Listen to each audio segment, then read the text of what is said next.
vidéo, je vais vous expliquer un petit peu la notion de théorème des fonctions implicites. Donc on a un exercice, ici un exercice corrigé, soit f une fonction donc, de deux variables, voilà, donc elle est définie comme ça, x au carré plus y carré moins, exponentielle 2, donc y sur, voilà, donc c'est positif, montrer que l'équation f de x, y égale à 0, définie au voisinage de x égale à 1, une fonction implicite y égale phi de x. Puis calculer la dérivée de phi et donner le développement limité à l'ordre 3 de phi. Alors donc l'idée c'est quoi? C'est que lorsqu'on met ici f de x, y égale 0, c'est-à-dire ça égale à 0.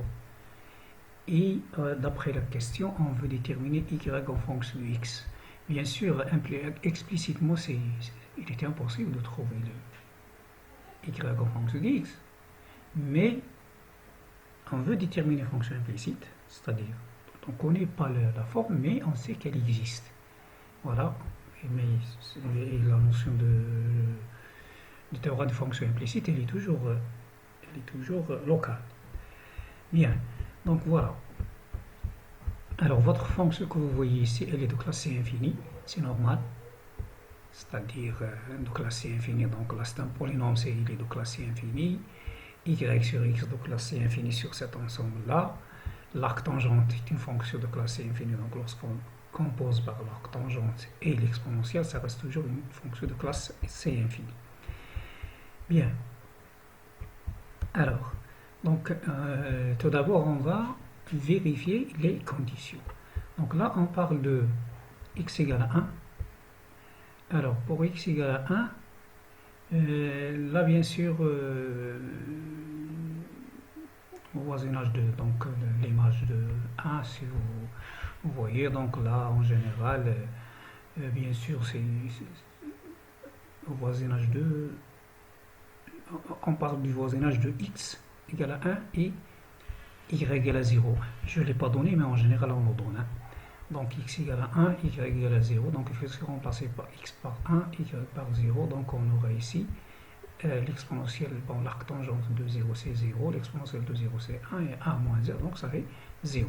Donc en principe on vous donne le point, x égale 1, y égale à 0. Donc la première condition elle est vérifiée. La deuxième condition, donc on doit dériver, puisque je cherche y en fonction de x. En général, lorsqu'on cherche y en fonction de x, alors dans ce cas, il faut dériver par rapport à y, mais seulement au point. D'accord?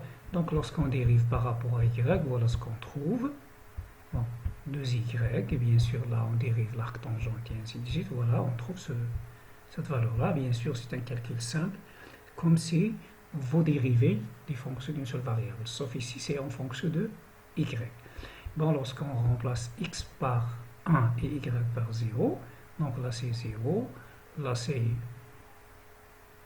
2 sur 1, et l'arc tangente de 0, donc ça fait moins 2. Ben, l'essentiel c'est que c'est différent de 0, parce que le problème ici c'est que la dérivée soit différente de 0 au voisinage de ce point. Alors, donc là, il est différent de 0. Donc, il existe. Alors, maintenant, on a vérifié les trois choses. De classe C, c'est infini, l'image égale à 0 et la dérivée différente. Alors, on passe maintenant à autre chose. Alors, d'après ces trois, le théorème de fonction implicite, il ne dit que là, c'est 1 et 0. Donc, il existe un voisinage de 1 et un voisinage de 0. C'est ça? Et une fonction du voisinage de 1 vers le voisinage de 0. Bon, le voisinage de 0, c'est le deuxième, c'est l'ensemble d'arrivée, puisque je cherche y comme fonction de x. Donc, le y, si vous voulez, c'est l'image. Et donc, v0 de 0 et v1 de 1. Donc, et une fonction phi, bien sûr, de tel que. Alors, tel que quoi? Bien sûr, tel que cette fonction, elle est définie comme ça. Et quel que soit x qui appartient à v1, f de x, y égale à 0 est équivalente à y égale x. D'accord? Ou bien tout simplement, f de x, phi de x égale à 0. On peut l'écrire comme ça. ce qui est équivalent à dire que, bien sûr, voilà, je remplace tout simplement le y par phi de x. Voilà donc cette égalité-là. Voilà donc, on a trouvé, si vous voulez, on a répondu à la première question qui dit que, montrer qu'il existe cette fonction-là. Donc, on a trouvé qu'elle existe. Et elle est même de classe C infinie, puisque la fonction de départ, elle est de classe C infinie. Maintenant, la dérivée c'est simple. Bien sûr, quel que soit x, d'après le théorème de fonction implicite, quel que soit x dans V1, phi de x, alors là, on dérive. Bon, c'est toujours lié à moins ici. En bas, c'est la dérivée par rapport à y, parce que on a supposé que la dérivée par rapport à y au point 1, 0 est différent de 0, donc c'est normal de diviser par quelque chose qui est différent de 0. La petite remarque qu'il faut voir, c'est que là, on a dit que la dérivée au point 1, 0 est différent de 0, mais rien ne garantit que la dérivée en x, phi de x, quel que soit x, est différent de 0. Ça c'est vrai, parce que vous savez très bien qu'une fonction, une variable en général, si elle est différente de 0, si elle est continue, est différente de 0 en un point, elle est différente de 0 au voisinage de ce point. C'est ce qui arrive ici. Elle est différente de 0 au point 1, 0, donc elle est différente de 0 sur tout un voisinage de 1. D'accord. Bon, donc là, on prend une fonction de variable, on peut parler de 1, 0. C'est un disque si on veut. Alors, donc, et la dérivée partielle par rapport à x, c'est ça. Donc, on dérive de la même façon par rapport à x. La dérivée partielle par rapport à y, il est là. Donc, on aura, quel que soit x dans V, ben, il suffit de remplacer ce que j'ai trouvé ici en haut et ce que j'ai trouvé ici en bas. Voilà donc. Bon. Maintenant, voilà, c'est tout ce qu'on a ici.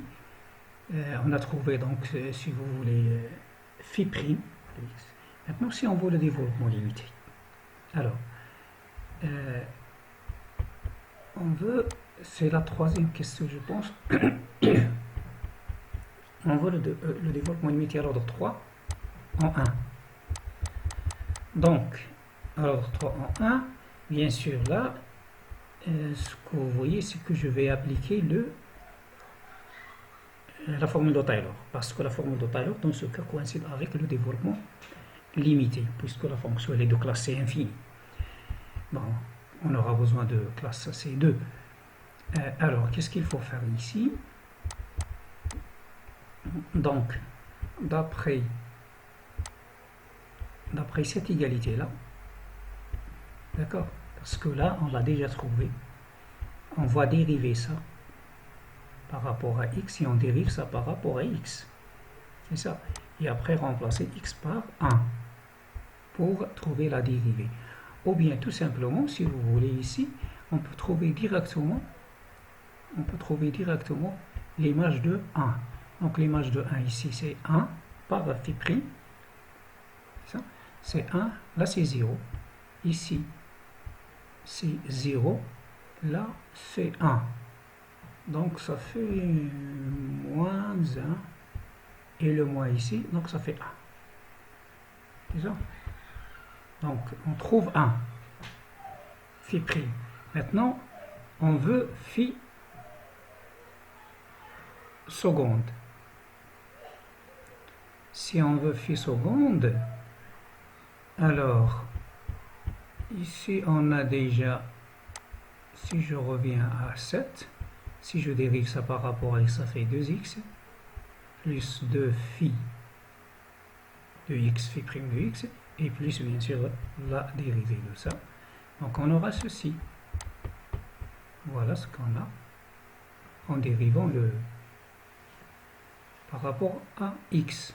Bien sûr, il y avait, je pense, un 2, mais ça a été simplifié parce que là c'est 2x, là c'est 2 phi 2, et là lorsque je dérive celle-ci c'est 2.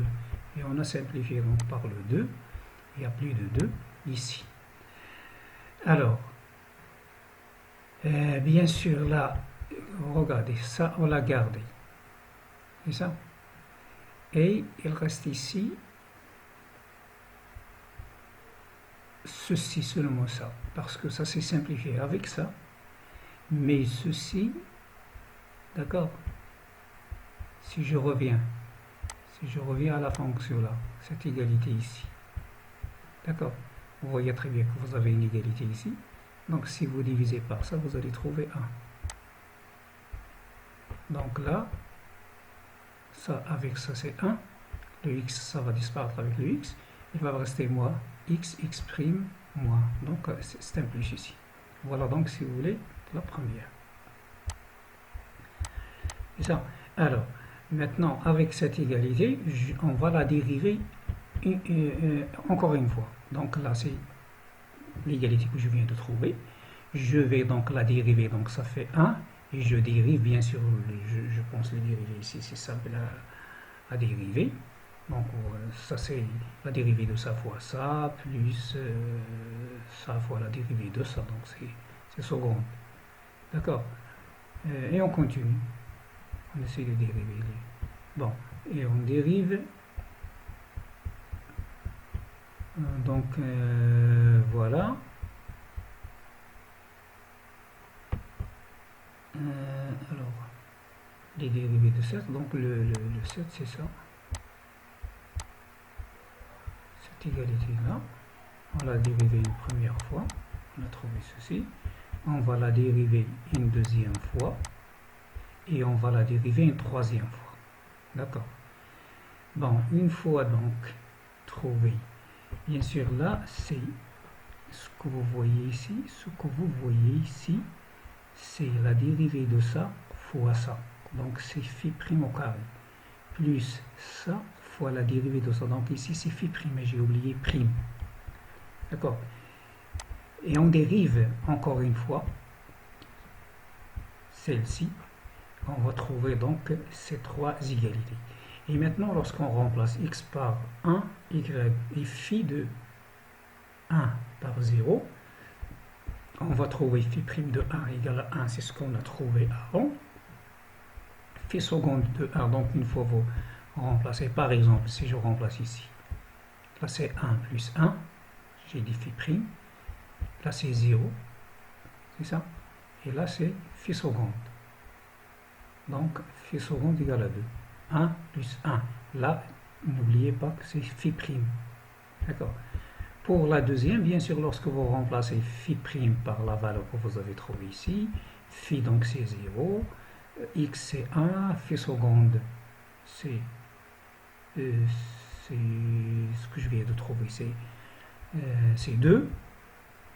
Et voilà, donc on trouve la dérivée, et d'autres 3 c'est 4.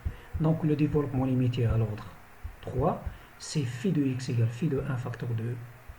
Alors là, plus phi prime x moins 1, plus 1 demi phi seconde x moins 1 au carré, plus 1 sur 3 factoriel x moins 1 plus un petit o2. Ah ben, tout calcul fait, bien sûr, vous allez trouver ce résultat. Voilà donc, si vous voulez, un exercice.